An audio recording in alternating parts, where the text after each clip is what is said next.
ನಿಮ್ಮ ಈ ಕಾಳಜಿ ಅರ್ಥಪೂರ್ಣ. ಬ್ರಿಟಿಷ್ ಆಳ್ವಿಕೆಯು ಭಾರತದ ಮೇಲೆ ಆಳವಾದ ಪರಿಣಾಮ ಬೀರಿದ್ದು, ಅದರ ಪರಿಣಾಮಗಳು ಇಂದಿಗೂ ಕಂಡುಬರುತ್ತಿವೆ ಎಂಬುದು ನಿಜ. ನೀವು ಉಲ್ಲೇಖಿಸಿರುವ ಪ್ರತಿಯೊಂದು ಅಂಶವೂ ಭಾರತದ ಸಮಸ್ಯೆಗಳಿಗೆ ಕಾರಣವಾಗಿದೆ. ವಿವರವಾದ ವಿಶ್ಲೇಷಣೆ. ಅರಣ್ಯ ಭೂಮಿ ಸಮಸ್ಯೆ. ಬ್ರಿಟಿಷರು ವ್ಯಾಪಾರೋದ್ದೇಶಕ್ಕಾಗಿ ಅರಣ್ಯಗಳನ್ನು ಅತಿಯಾಗಿ ಬಳಸಿಕೊಂಡರು. ಇದರಿಂದಾಗಿ ಅರಣ್ಯನಾಶ, ಮಣ್ಣಿನ ಸವೆತ ಮತ್ತು ಜಲಚಕ್ರದ ಅಸಮತೋಲನ ಉಂಟಾಯಿತು. ಇದರಿಂದಾಗಿ ಸ್ಥಳೀಯ ಜನರು ತಮ್ಮ ಜೀವನೋಪಾಯವನ್ನು ಕಳೆದುಕೊಂಡರು. ಆಡಳಿತಾತ್ಮಕ ದೋಷಗಳು. ಬ್ರಿಟಿಷ್ ಆಡಳಿತವು ಕೇಂದ್ರೀಕೃತವಾಗಿದ್ದು, ಸ್ಥಳೀಯ ಸಮಸ್ಯೆಗಳಿಗೆ ಸೂಕ್ತ ಪರಿಹಾರ ಕಂಡುಕೊಳ್ಳಲು ವಿಫಲವಾಯಿತು. ಇದರಿಂದಾಗಿ ಭ್ರಷ್ಟಾಚಾರ ಮತ್ತು ಅಸಮರ್ಥತೆ ಹೆಚ್ಚಾಯಿತು. ದೇವಾಲಯ ಭೂಮಿ ಪ್ರಕಟಣೆ. ಬ್ರಿಟಿಷರು ದೇವಾಲಯದ ಭೂಮಿಗಳನ್ನು ಅನ್ಯಾಯವಾಗಿ ವಶಪಡಿಸಿಕೊಂಡರು ಮತ್ತು ಅವುಗಳ ನಿರ್ವಹಣೆಯಲ್ಲಿ ತೊಂದರೆ ಉಂಟುಮಾಡಿದರು. ಇದರಿಂದಾಗಿ ಧಾರ್ಮಿಕ ಸಂಸ್ಥೆಗಳ ಸ್ವಾತಂತ್ರ್ಯ ಕುಂದಿತು. ಮಹಿಳೆಯರ ಅವಸ್ಥೆ. ಬ್ರಿಟಿಷ್ ಆಳ್ವಿಕೆಯಲ್ಲಿ ಮಹಿಳೆಯರು ಸಾಮಾಜಿಕವಾಗಿ ಹಿಂದುಳಿದವರಾಗಿದ್ದರು. ಅವರಿಗೆ ಶಿಕ್ಷಣ ಮತ್ತು ಉದ್ಯೋಗದಲ್ಲಿ ಕಡಿಮೆ ಅವಕಾಶಗಳು ಇದ್ದವು. ಬಡತನ.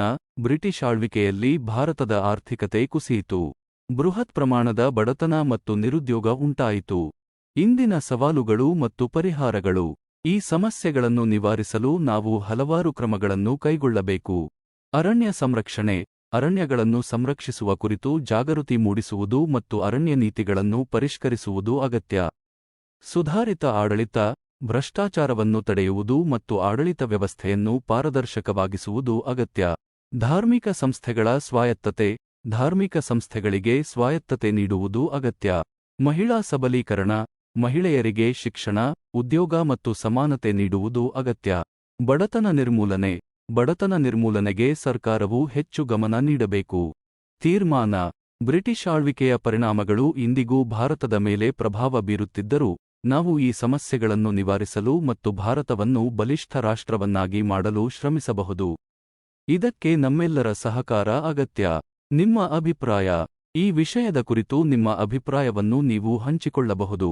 ನಾವು ಇದನ್ನು ಇನ್ನಷ್ಟು ವಿವರವಾಗಿ ಚರ್ಚಿಸಬಹುದು.